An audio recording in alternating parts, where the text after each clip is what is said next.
Selain itu konon, kejadian misterius juga kerap terjadi di kawasan pulau tersebut. Kejadian yang menelan korban seperti pengunjung atau pemancing tewas tenggelam.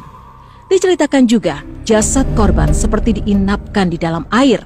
Karena menurut cerita, setiap korban akan ditemukan keesokan harinya di tempat yang sama, tempat korban tenggelam.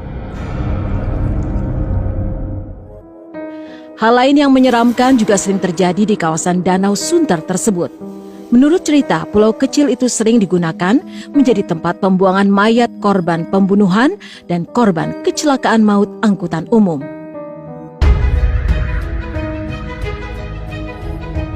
Menurut cerita turun-temurun di sekitaran danau tersebut, sering terjadi kecelakaan angkutan umum, seperti tiba-tiba angkutan tercebur ke danau tanpa sebab.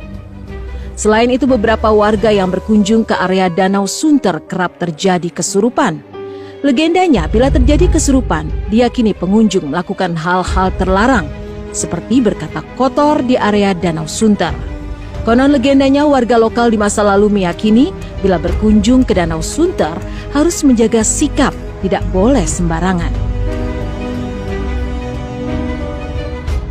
Begitu banyak cerita-cerita yang di luar nalar. Menurut warga zaman dahulu, sejumlah orang-orang sering mengalami kejadian aneh ketika berenang di danau tersebut.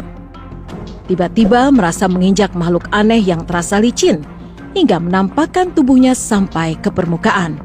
Hal tersebut membuat warga di zaman dahulu takut untuk berenang di danau tersebut.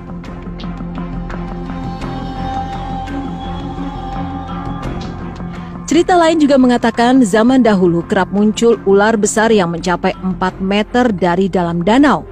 Tidak hanya itu, pada malam hari aroma-aroma dupa sering tercium dari area Danau Sunter.